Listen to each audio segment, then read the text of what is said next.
Bismillah, assalamualaikum warahmatullahi wabarakatuh.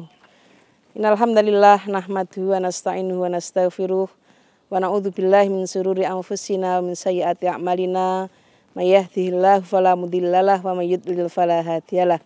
Asyhadu an la ilaha illallah wahdahu la syarikalah wa asyhadu anna Muhammadan abduhu wa rasuluh. Allahumma shalli ala Muhammad wa ala alihi wa ashabihi ajmain. Rabbis shrahli sadri wa yassirli amri wahlul 'uqdatam min lisani yafqahu qouli. Hadirin pemirsa LKC TV dimanapun berada, alhamdulillah pada hari ini kita sudah bisa mengikuti puasa Ramadan dan semoga puasa Ramadan yang kita jalankan ini benar-benar mendapat limpahan berkah dan pahala dari Allah Subhanahu wa taala. Salawat salam semoga senantiasa tercurahkan kepada Rasulullah Muhammad sallallahu alaihi wasallam yang telah menuntun kita pada dinul Islam, satu-satunya jalan yang akan menyelamatkan kita semuanya di dunia maupun di akhirat. Rasulullah SAW bersabda dalam satu hadisnya, an Nabi Hurairah radhiyallahu anhu, anin Nabi sallallahu alaihi wasallam, sab'atun yudhilluhumullahu fi dhillihi yauma la dhilla illa dhilluhu.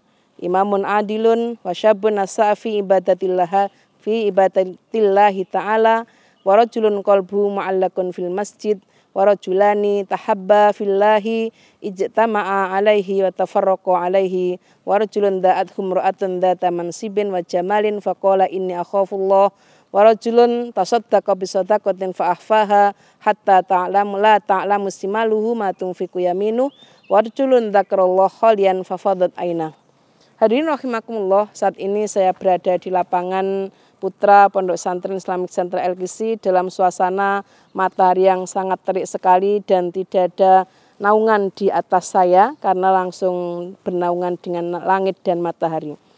Ketika di dunia ini panas matahari kurang lebih berjarak 150 juta kilometer dari kita.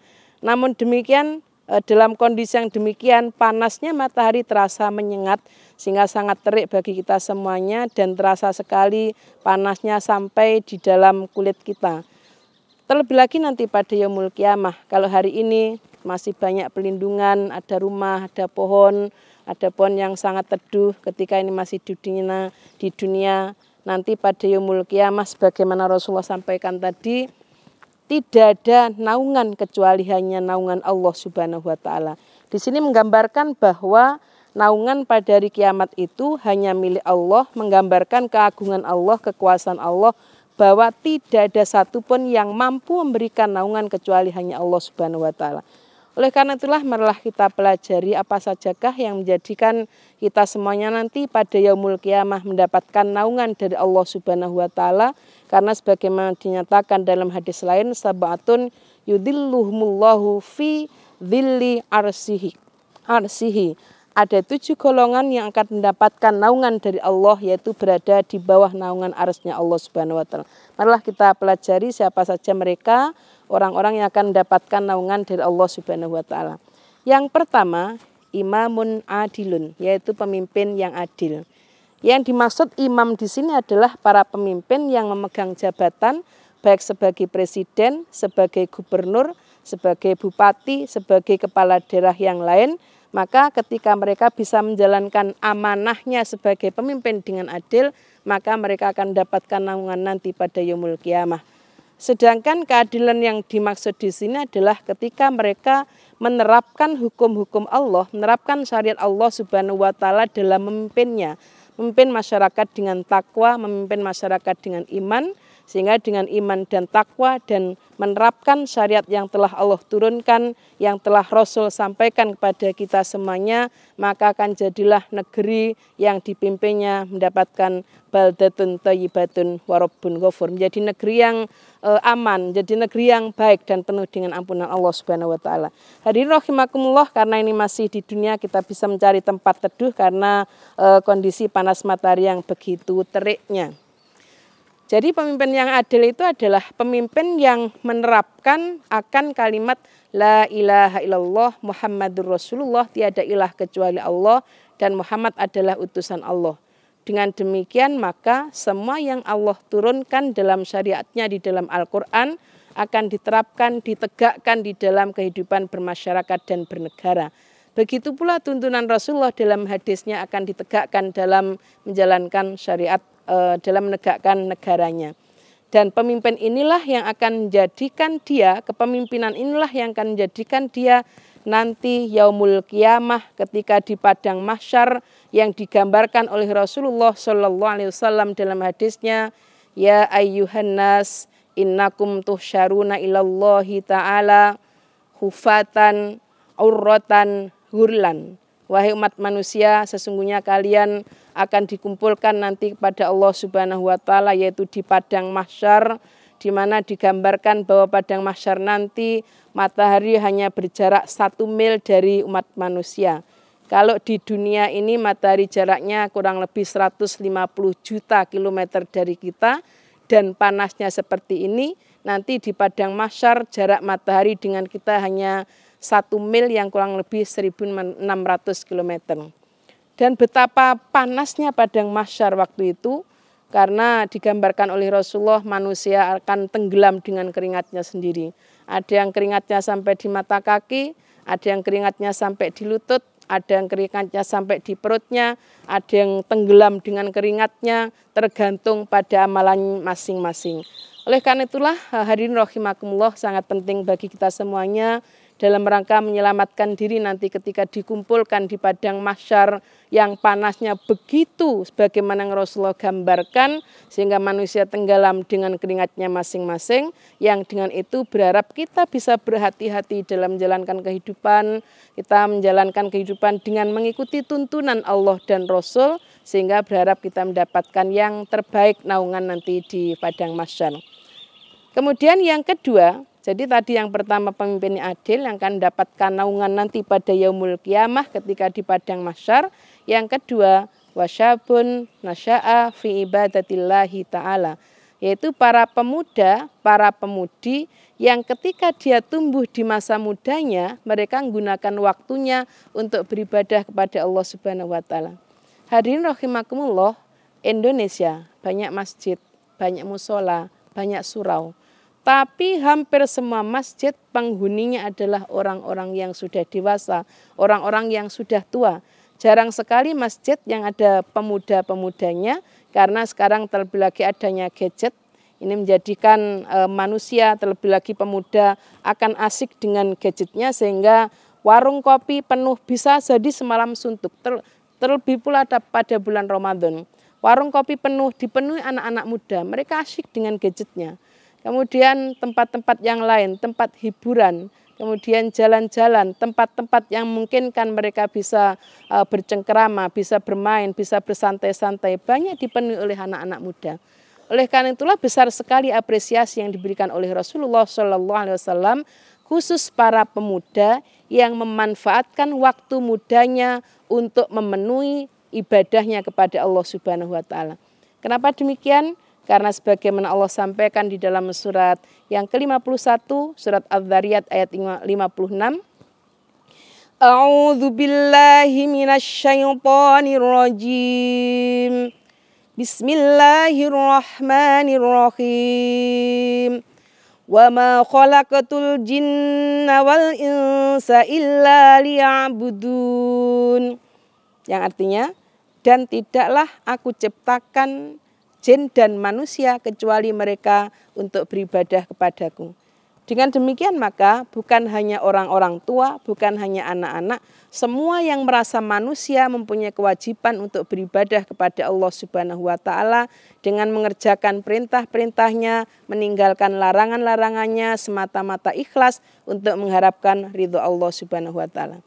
Hadirin rahimakumullah, ya, dengan kondisi zaman yang seperti ini di mana teknologi semakin canggih, alat transportasi juga semakin canggih, dan kebanyakan pemuda akan larut dengan keadaan yang demikian, maka sangat jarang sekali, sangat langka sekali pemuda yang mengabdikan dirinya untuk Allah Subhanahu wa taala.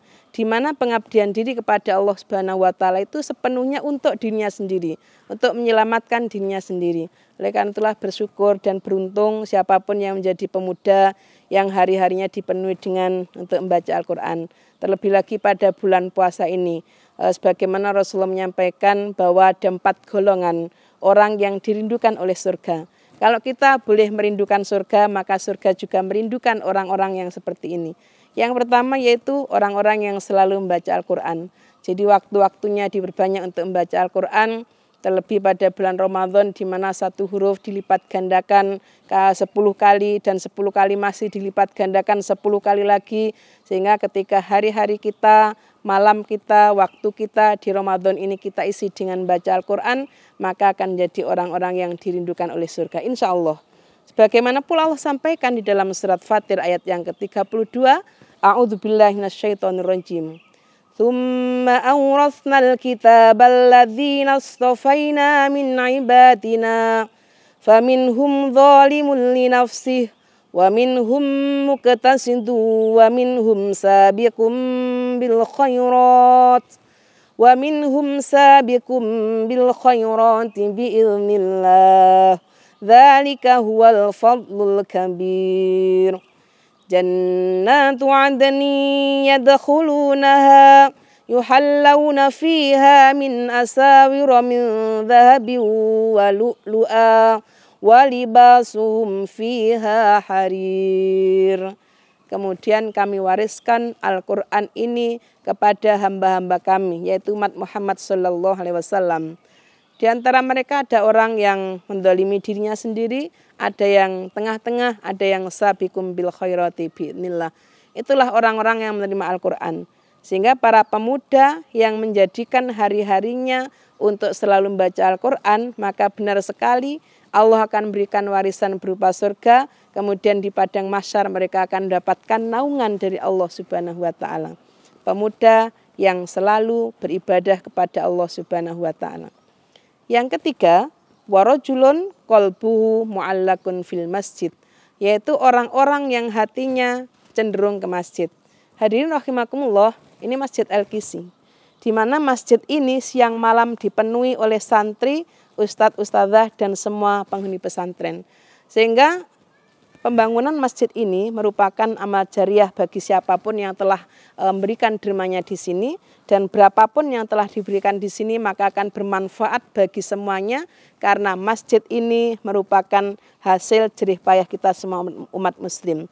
Bagaimana Rasulullah juga menyampaikan di hadis riwayat Utsman bin Affan bahwa man bana masjidan lillahi ta'ala banallahu lahu baitan fil jannah. Barang siapa yang membangun masjid karena Allah Subhanahu wa taala, maka Allah akan bangunkan pula rumah nanti di dalam surga. Alhamdulillah, di samping kita setiap hari selalu hadir di masjid, maka orang-orang yang membangun masjid Allah akan bangunkan pula yang semisal nanti di dalam surga Allah Subhanahu wa taala. Orang yang cenderung ke masjid, maksudnya bagaimana? Orang-orang yang datang ke masjid untuk mengerjakan sholat, mereka datang ke masjid untuk memenuhi syariat Allah, membaca Al-Quran, berzikir dan berdoa.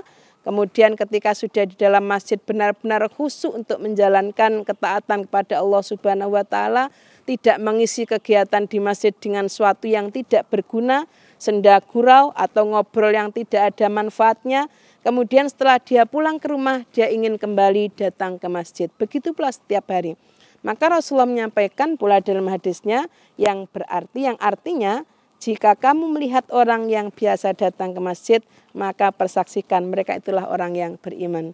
Hadirin rahimakumullah, jadi ternyata masjid ini bisa menjadi tolok ukur apakah kita nanti akan mendapatkan perlindungan nanti pada yaumul qiyamah.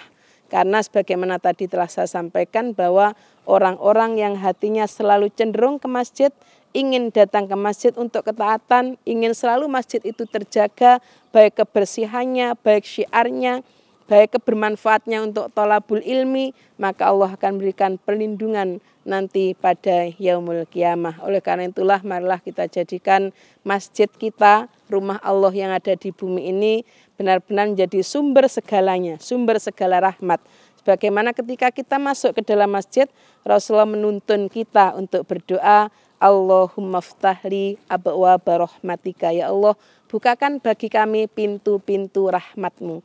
Kenapa demikian? Karena masjid ini rumah Allah, kita berzikir di dalamnya, Allah menurunkan rahmatnya. Kita berdoa di dalamnya, Allah menurunkan rahmatnya. Kita bertilawah Al-Quran, kita mentadarus Al-Quran di dalamnya, Allah menurunkan rahmatnya. Allah menurunkan ketenangan dan malaikat selalu mengelilingi siapapun yang bertadarus di dalam rumah Allah Subhanahu wa Ta'ala. Karena masjid ini merupakan sumber cahaya, maka Rasulullah juga menuntunkan bagaimana supaya kita benar-benar mendapatkan cahaya yang maksimal di dalam masjid. Sehingga ketika kita berangkat ke masjid, jangan lupa kita berdoa. Allahumma ij'al fi qalbi nuron, wa fi lisani nuron, wa fi sam'i nuron, wa fi basari nuron, wa min fauqi nuron, wa min tahti nuron, wa an yamini nuron, wa an shimali nuron, wa min amami nuron, wa min khalfi nuron, waj'al fi nafsi nuron, wa a'zim li nuron, wa a'zim li nuron, waj'al li nuron, waj'alni nuron. Allahumma a'tini nuron fi qabri, wa nuron fi idhami, wa zidni nuron, wa zidni nuron, wa zidni nuron, wa habli nuron ala nurin. Ya Allah, berikan kepadaku cahaya di dalam hatiku, cahaya di dalam lisanku, cahaya di dalam pandangan mataku.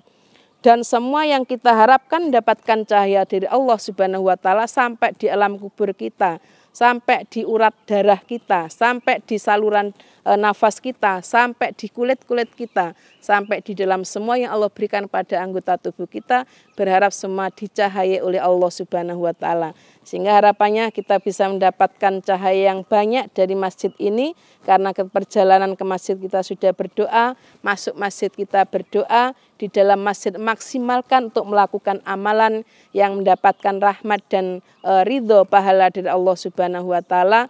Turun dari masjid kita kembali berdoa, Allahumma inni as'aluka min fadlika. Ya Allah, sesungguhnya aku mohon kepadamu keutamaan atau pemberian yang kau berikan padaku. Hadirin rahimakumullah, ini 4 yang telah saya sampaikan, yaitu orang-orang yang akan mendapatkan naungan dari Allah nanti pada yaumul kiamah, karena pada hari itu tidak ada naungan yang kecuali dari naungan Allah Subhanahu wa Ta'ala. Manusia dihadirkan di padang mahsyar dalam keadaan telanjang kaki, dalam keadaan tidak berkhitan, dalam keadaan tubuh telanjang. Sampai-sampai Ibu Aisyah radhiyallahu anha bertanya pada Rasulullah sallallahu alaihi wasallam, "Ya Rasul, apakah kami berkumpul laki-laki dan perempuan?" Kemudian Rasul menjawab demikian, "Aisyah, sesungguhnya keadaan di padang mahsyar lebih dahsyat dan menakutkan daripada hanya melihat satu dengan yang lain."